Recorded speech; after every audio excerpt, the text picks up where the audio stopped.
Hello, Lilac class. I'm going to carry on reading Shackleton's Journey by William Grill.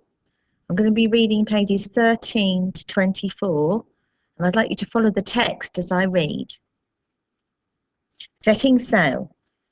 Endurance set sail for Buenos Aires on Saturday, the 8th of August, 1914, after receiving a telegram from the Admiralty, which simply read, "Proceed."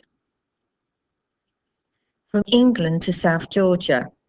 The journey from Plymouth to Buenos Aires was fairly uneventful. However, a few crew members were dropped due to drunkenness and insubordination. Luckily, the experienced Canadian seaman William Bakewell joined the crew, as did a plucky 19-year-old stowaway, Percy Blackborough. The crew then spent a month making final preparations at Grytviken whaling station, the southernmost outpost of the British Empire. Ready at last, the ship left South Georgia on the 5th of December 1914 and headed for the South Sandwich Islands.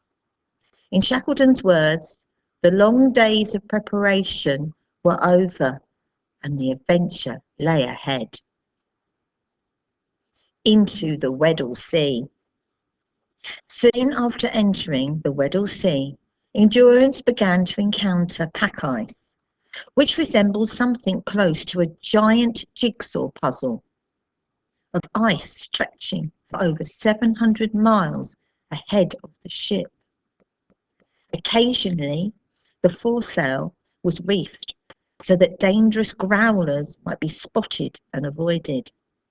Shackleton was fond of conning and working from the crow's nest, as he could see for miles. Animal life was abundant here and included crab-eater seals, humpback whales, ringed penguins, and many other seabirds. Pack ice. Progress was slow and laborious. Of the 700-odd miles of pack ice, the last 250 miles consisted of tough, solid ice up to 3 feet thick, with pieces up to a mile long.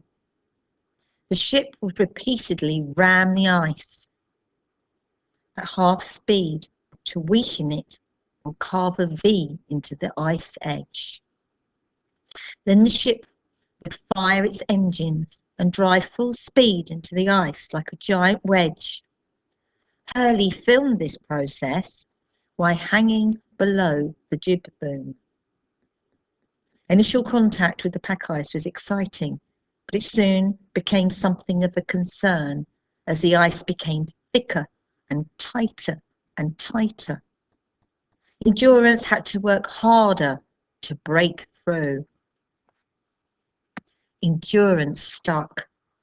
Finally, after battling bravely through over 700 miles of pack ice, Endurance was overcome.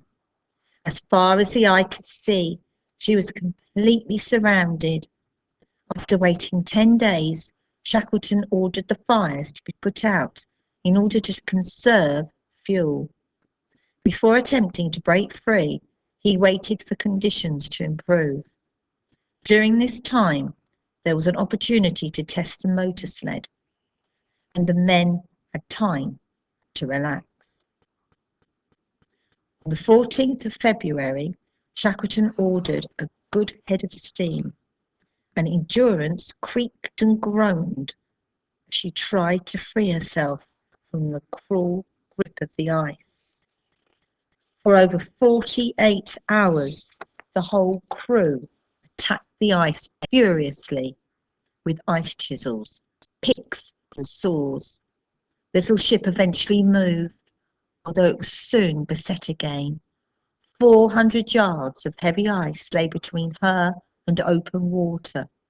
Exhausted and beaten, all the crew could do now was wait.